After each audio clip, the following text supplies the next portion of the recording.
We got a sick puppy, hang on. And we don't have a paper towel anymore. Oh. From the desert's hot embrace to the cool of eucalyptus shade, no fence holds back the spirit of the path we bravely made. 10 adventures we won't be tamed, blazing trails where wildfires reign. Hey campers, welcome back to 10 Adventures. And today is day one in the Flinders Ranges. Pulled into camp last night, yes, afternoon about 4:30, after 2 days of driving, probably 17, 18 hours on the road all told. 1,200 kilometres or thereabouts in distance travelled. Anyway, I'm just on the hike up to the Rawnsley Bluff. We're staying at Rawnsley Park Station, which is a G'day Parks caravan park set up in the middle of a sheep station. Now, there's a bit of a hike ahead, but I'll tell you what, these views are absolutely worth it.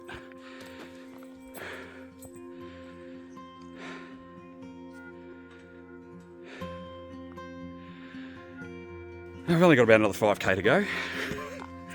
I'm very tired. And I'm going to do the 5k back again. But it'll be worth it. We'll see you at the top. Just one little bit of advice. If you're not fit enough, this is not going to be easy. This is not a straight trail. You do have to do a little bit of rock climbing. And I don't think I brought my all-terrain low-range gear shoes with me. I hate being this unfit. Anyway, just an excuse to get out and do this more often, eh?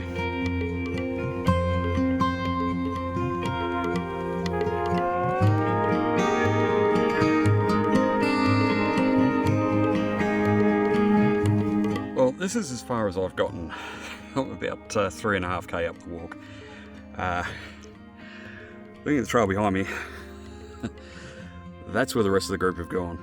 I am much more unfit than I thought I was. It's really steep. In fact, the rock that I'm sitting on, I'm actually starting to slide a little bit. It's yeah, this is a beast of a walk, to be honest. If you're not a regular hiker, I don't recommend doing this one as your first walk like I've done. I'm actually going to sit here and wait for the guys to get back.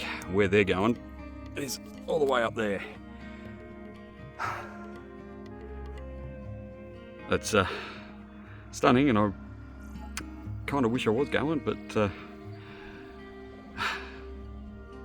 want to be able to get home too. But even still, just sitting here, the views are pretty bloody special. Might have been when I catch my breath, get the drone up, have a bit of a look around. Anyway guys, let's see you at the bottom.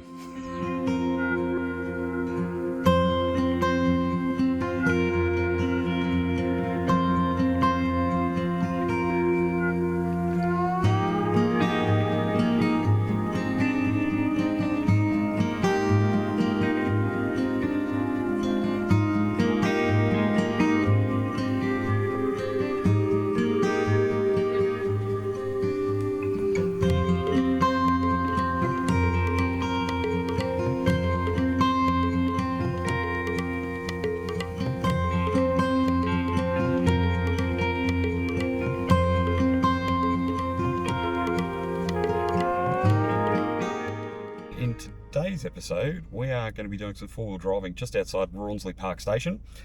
If you want to do these tracks, it does cost you, depending on which ones you want to do. If you want to do the yellow track only, which is an all-wheel drive track, if you don't want to get your four-wheel drive or your tow vehicle particularly dusty and dirty, you can do the yellow track only. It's safe for just a bit of a lookout. You're probably going to see some emus, kangaroos, and we'll find out what other beautiful scenery we're going to see. But if you want to do the red track as well, which is a much more serious four-wheel drive track, you can do yellow only, which I think costs you $50. If you want to do both tracks, it's $65, plus a $10 deposit for the keys. We're on the move.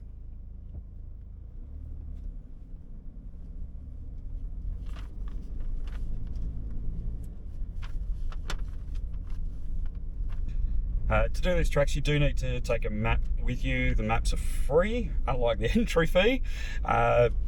Just grab a couple of maps, one for every vehicle you're in. Also recommend have plenty of water, and it is pretty dry out here. Even today, it's 9 o'clock in the morning, it's already 26 degrees outside, so it is going to be a stinker today when the sun comes up. Approximate time to do both tracks is about 4 hours, allegedly. They will not give you the keys to the tracks after midday, so they do need you to leave early on to ensure that you get back before dark. Oh, and right up ahead on the left, we can see an emu. We've got an emu up on the left of the track. I see it. Just hope that my other camera picks it up. Just a leisurely little walk there. Oh no. He was leisurely walking, but now he's gone for a bit of a run. That's because you scared him. So that's not bad. 2 minutes into the track and we've already seen our first emu. There are quite a lot of locked gates, or not locked but closed gates. Usual farm rules apply. Make sure that if you are going through a farm gate, if it's closed, close it behind you. If it's open, leave it as it is.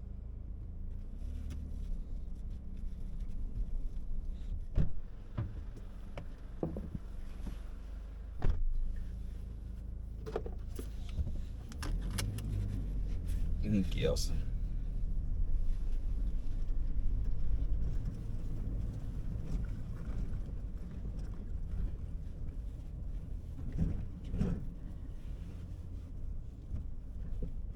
One of the things we saw a lot of the kangaroos doing yesterday is the farm fences don't stop them much. They don't go over them like you might expect. They put their noses down the bottom and duck under. It's quite funny to watch, actually. So this track's pretty easy going. A few tough sections. You'd probably make it down in a RAV4, but if you're driving a Ford Ranger, I'd think twice about it. A few minutes later. We've got a sick puppy, hang on. And we don't have a paper towel anymore. Oh shit.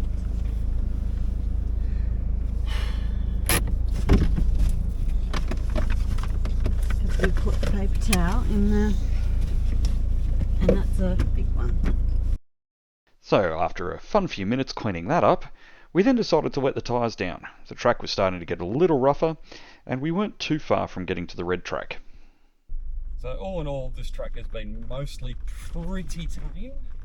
There are some washouts that if you are on a shorter lifted vehicle, you might risk bottoming out on the washouts, like we're going over right now. And there are some pretty steep bits that will challenge you if you're not used to it. So yeah, definitely four-wheel drive country, but you don't need to have a fully worked four-wheel drive to do this track. Otherwise though, apart from Inca throwing up twice, it's been a good journey.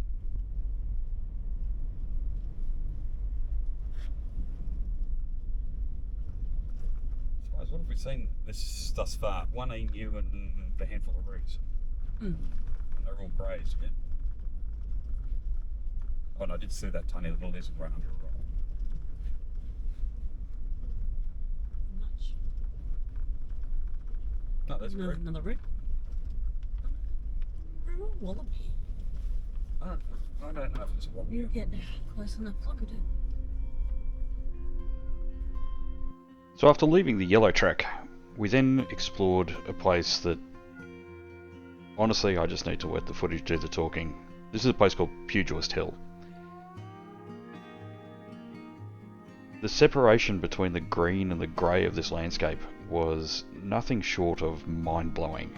That one side of the road is lush and green, the other side is dry and arid.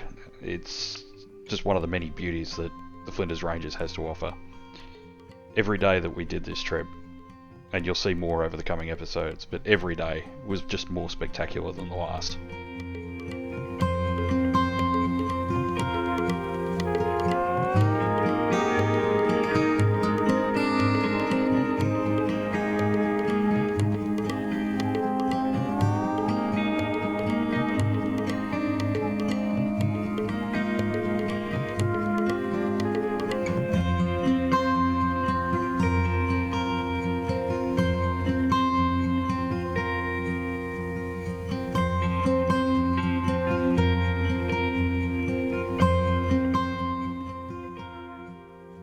So after a quick bite of lunch at the top of Pugilist Hill, we carried on to the red track, and this is where things got a little more interesting. There is a big sign on the gate, 4-wheel drive, low range only. So, I guess we're engaging low range. Might it be about to get into some fun stuff? I'd say so.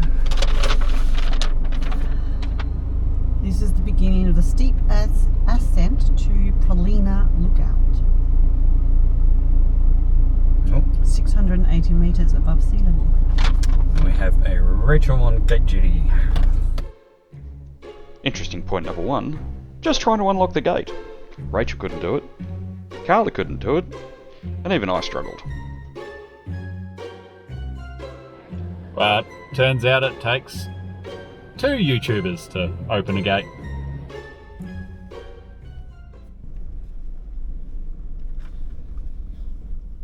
Alright, so we've engaged low range, and I'm not entirely sure it's going to be, strictly speaking, necessary. But then again, holy Open shit. your big mouth too soon. Okay. It's loose rock, and that's a steep climb, and it's going to be rough. You guys might want to just hold back a bit.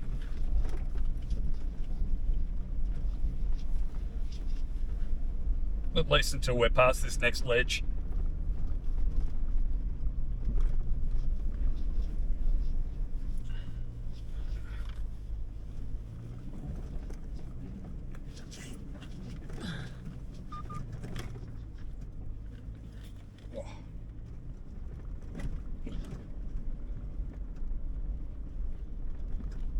Okay. Okay. Wow, that was okay, that's why they want you in low range at the gate. We could have done that in high range, to be fair, but it's going to be to stop people ripping the track apart, putting their foot to the floor and steamrolling up it Destroyed. and destroying and digging it out. But yeah, this is a little bit more serious than what we just came out of. And it's very loose rock, so I will say this mat is paying for itself.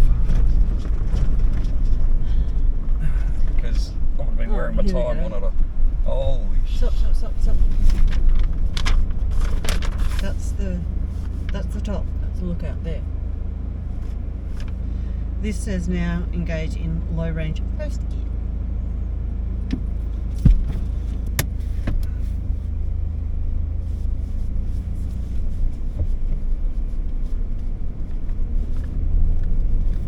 I just put myself in first. I'm going to let the car do the work. If I need to, I'll put hill descent assist on.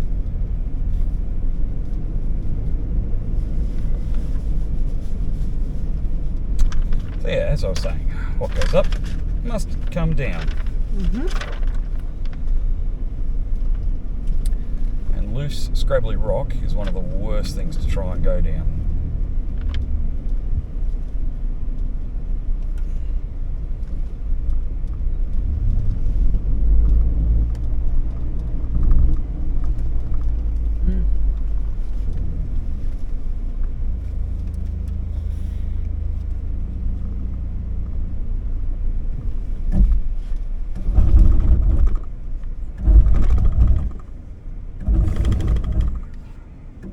That's the downhill assist. Intermittent. Yep. That is a truly horrible sound, but downhill assist control doing its thing.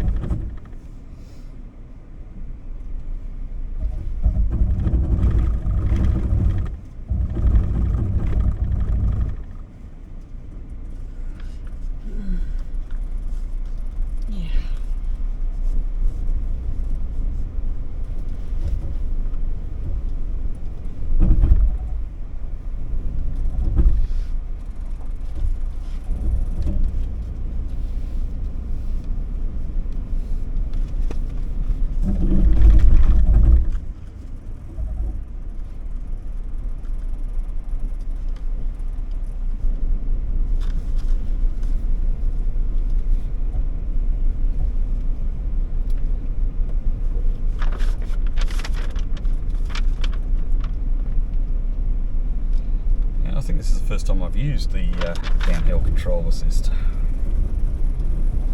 Downhill assist control, whatever it is, DAC.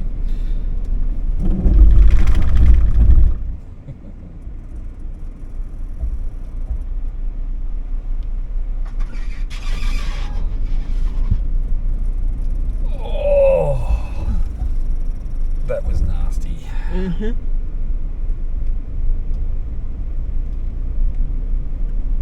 This is gonna need a proper job.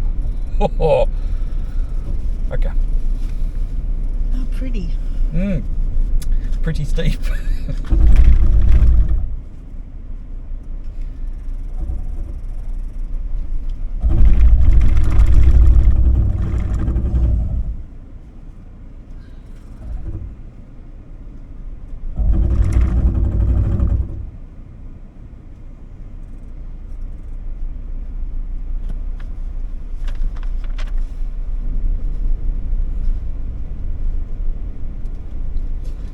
Along with being nice and slow and easy descent, because we're in first gear.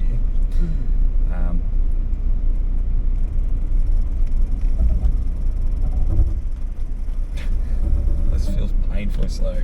I'm sure I could do it faster, but I'm just going to let the vehicle do what it thinks it needs to do. It's also a good test just to see how capable the automatic systems are in modern day four-wheel drives. It really does sound horrendous, but any video you watch of a vehicle in downhill assist control, it makes those horrendous grinding, crunching noises. But I gotta say, I don't feel out of control in any sense. I do know one of the things, and one of the criticisms Ronnie Dahl had of the new 70 series with the same engine as this, and even the new Prado, is that if you're not engaged in that downhill assist, it's actually not a very slow descent. Even in first, it feels too quick. So I'm just going to let the car do what it thinks it needs to do, and put my trust in Toyota that they've done what needs to be done. Oh Jesus! Okay. Fuck. Okay. Oh, I can see a thing. I cannot see Do you anything. need me to get out? No. Oh Okay. no, it's a. I can see it.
Well guys, I think that's it for this little stretch of four-wheel driving. So yeah, let me know in the comments below if you've done this particular track, or if you would like to do it if you came out to the Flinders Ranges and stayed at Rawnsley Park Station. To access this track, I'm not sure if you need to be staying at the caravan park, or if you can just go in and put a deposit down and pay for your entry, take the keys and go. But I'm fairly sure, given this is part of the station property, I'm pretty sure you need to be staying at the park. I'll put a comment down below. I'll confirm that with reception when we go to drop the keys back off. But yeah, you definitely need keys to get in here. You can't get in here without purchasing the rights to the keys. Alright guys, well that's it for another adventure. We'll see what we're doing tomorrow, I guess. Is it this way? Mm-hmm. As I get lost. Yeah, and here's the final gate that we're coming up on now. So that's it guys. Hope you enjoyed the episode. Don't forget to like and subscribe, and we'll see you in the next one. Cheers. 10 adventures